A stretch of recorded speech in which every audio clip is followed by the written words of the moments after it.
Last week on Highway to Heaven, things really started to get serious for LJ. Shaquanda gave her brother more than her 2 cents, and Karisha almost let the cat out of the bag. And now... Karisha, come make we go for a walk. You need to cool down. Cool down? I'm not hot. I sound hot to you? I'm sick and tired of all of you carrying on like LJ is some saint and some hero for coming back here. Nobody not saying that, Karisha. But you sound like you're about to go down a road that nobody should be going down. Some things are best left in the past. Yeah, just listen to Marla. You carrying on like this happened last week. It was years ago, man. Yo, wars have been won and lost in less time. So let's drop it, all right? That would suit you just fine, Mr. LJ. Kiki, just don't, man. Karisha, don't say anything you're going to regret. Why? We are all family here, right? Isn't that what we're supposed to be? Or are we worried that everyone will find out that the golden boy LJ got me pregnant and then run away like the coward that he is? Pregnant? You all think he wants to start a singing career? Lord Jesus, son of That's David. what he told everybody. But I know better than that. Yo, I did go and start my career. I made Billboard top 10 charts. Yo, my album went platinum, you fool. Who you calling fool? That was backup and you know it. You just fell into that little bit of luck like you always do.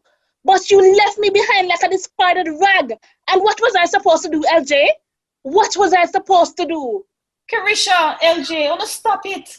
Karisha, this is neither the time nor the place. And what difference does it make anyway? You're happily married to Pete. So why don't you just put it behind you? Pete is a good man, and he must love you to put up with all that crazy temper tantrums. Karisha, what's going on here? What's this about you and LJ and a baby? Pete, what are you doing here? Karisha, I asked you a question. Lord, somebody call Pastor Duke. I'm right here. I can hear you guys from all the way down the corridor, and so can everyone else on the building. Karisha, Pete, LJ, why don't we take this to my office?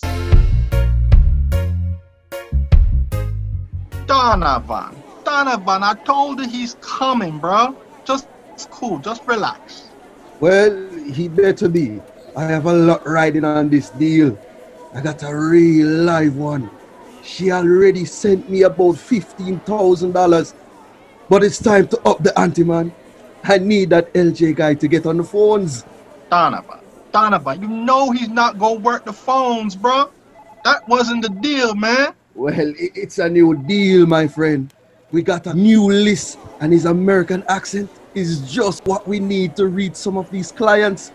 They trust that more, man. I don't know if he's gonna do it, bro.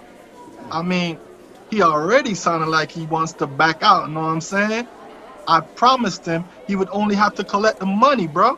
Well, that sounds like your problem, my friend. Find him and tell him to come here now. We got work to do.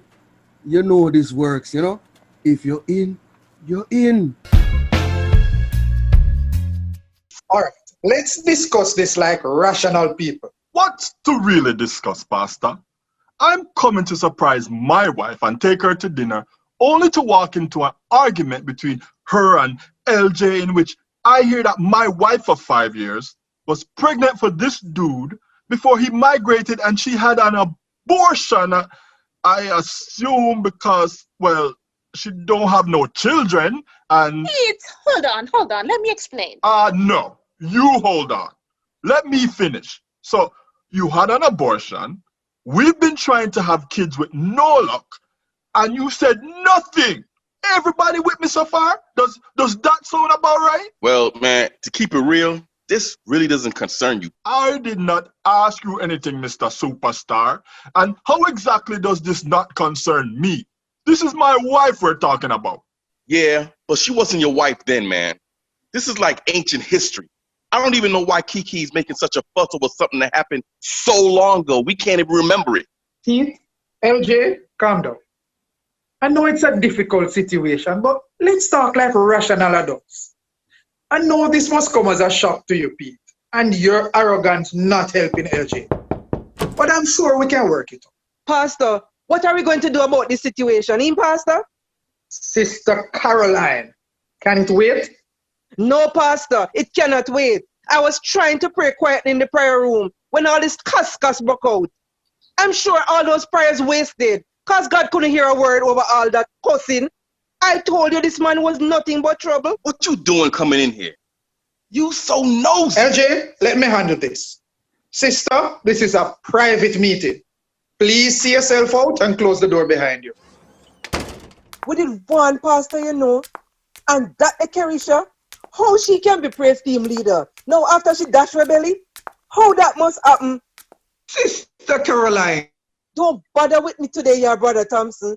Devil in the place. Brother Thompson, demon them let loose. I'll have to call the sisters to prayer. Calm down, Sister Caroline. You're too dramatic. What happened? What happened? What happened? You did not know that LJ and Karisha dashed her belly? In Brother Thompson? You did know? What you saying to me? Will you see or hear that? You're lucky you missed the fight. It's hell and powder house in there a little while ago. Calm down. Calm down. When that happened? Where LG and Karisha now? Pastor have them and Pete lock up in the office and have the nerve to chop me out. I am an upstanding elder in this church. By tonight, all of us will be soiled with sin. Pigeon Bottom Church of the Holy and Righteous without spot or wrinkle will never live down this disgrace. And all because of one man. I don't know how I'm going to face the world tomorrow. Well, now the cat's out of the bag. How much more can LJ take before he decides it's not worth staying in Pigeon Bottom after all? Will Pete find it in his heart to forgive Karisha? Will Sister Caroline ever get over the disgrace of being in a church that has spot and wrinkle? Tune in next week for another exciting episode of Highway to Heaven. Catch up on previous episodes at jfallonreed.com.